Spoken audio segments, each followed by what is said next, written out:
হাজার হাজার টাকার টিকিট কেটে দেখা মিলল না মেসির, দেখা মিলল শুধু অরূপ বিশ্বাসের। মেসির ভক্তরা অরূপ বিশ্বাসকে দেখতে গেছিলেন না মেসিকে দেখতে গেছিলেন?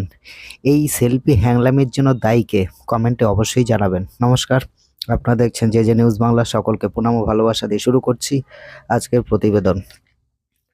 মমতা এক্স পোস্টে লেখেন, সল্টলেক স্টেডিয়ামে অব্যবস্থা দেখে আমি গভীরভাবে মর্মাহত। হাজারো ক্রীড়াপ্রেমীদের সঙ্গে আমি স্টেডিয়ামের দিকে যাচ্ছিলাম। মেসি উন্মাদনায় যুবভারতীতে চরম বিশৃঙ্খলা। নির্ধারিত সময়ের আগেই মাঠ ছাড়লেন মেসি।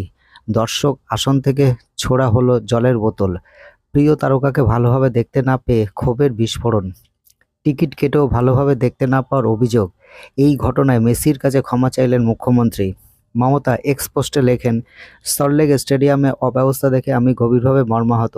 হাজারো ক্রীড়াপ্রেমীদের সঙ্গে আমি স্টেডিয়ামের দিকে যাচ্ছিলাম। এই দুর্ভাগ্যজনক ঘটনার জন্য আমি লিওনেল মেসির কাছে ক্ষমাপ্রার্থী। ঘটনা তদন্তের জন্য কমিটি গঠন করছি। কমিটির মাথায় থাকবেন প্রাক্তন বিচারপতি অসীম কুমার রায়। কমিটিতে থাকবেন মুখ্য সচিব ও অতিরিক্ত মুখ্য সচিব। এই কমিটি গোটা ঘটনার বিস্তারিত তদন্ত করবে। যারা এই ঘটনার জন্য দায়ী তাদের চিহ্নিত করা হবে। এই ঘটনা যাতে ভবিষ্যতে না ঘটে তার পথও খুঁজবে কমিটি। এবার বলি, এদিন কি ঘটেছিল। ফুটবলের যুবরাজকে দেখার জন্য হাজার হাজার টাকা দিয়ে টিকিট কেটেছিল দর্শকরা, কিন্তু প্রিয় তারকাকে ভালোভাবে দেখতে না পেয়ে ক্ষোভের বিস্ফোরণ ঘটে এদিন। মেসি মাঠ ছাড়তেই মাঠের ভিতরে উড়ে আসে অসংখ্য জলের বোতল। জায়ান্ট স্ক্রিনেই যদি মেসিকে দেখতে হয়, তাহলে এত টাকা খরচা করে এসেছি কেন? স্টেডিয়ামের বাইরে বেরিয়ে ক্ষোভ প্রকাশ দর্শকদের। মন্ত্রী আয়োজকরাই ছবি তুলছেন, দর্শকরা কি দেখবে? প্রতিক্রিয়া দর্শকদের। অভিযোগে দাবি, আমরা কয়েক হাজার টাকা দিয়ে টিকিট কেটেছি মেসিকে একবার দেখব বলে, কিন্তু আয়োজক মন্ত্রীরা মৌমাছির মতো ঘিরেছিল। স্ক্রিনে দেখব বলে তো আসেনি, আয়োজক প্রশাসনের জন্যই এটা হয়েছে। পরিস্থিতি এতটাই উত্তেজিত হয়ে যায়, গ্যালারি থেকে মাঠে নেমে পড়লেন ক্ষুব্ধ দর্শকরা। মাঠের দখল নিয়ে নেয় উত্তেজিত জনতা। মাইকের স্ট্যান্ড নিয়ে অনুষ্ঠান মঞ্চে ভাঙচুর চলে।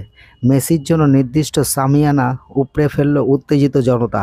শুধু তাই নয়, ভিআইপি সোফায় আগুনও ধরিয়ে দেয় তারা। এই পরিস্থিতিতে ক্ষোভ উগরে দিলেন তৃণমূলের রাজ্য সাধারণ সম্পাদক কুণাল ঘোষ। আয়োজকের বিরুদ্ধে মুখ খুললেন তিনি। শুধুই টাকা আর ব্যবসা? প্রশ্ন তুললেন কুণাল ঘোষ। প্রশ্ন তুললেন, কেন মেসিকে ঘিরে থাকলো হ্যাংলামের ভিড়? কেন স্টেডিয়াম পরিক্রমার সময় মেসিকে একা এগিয়ে রাখা হলো না?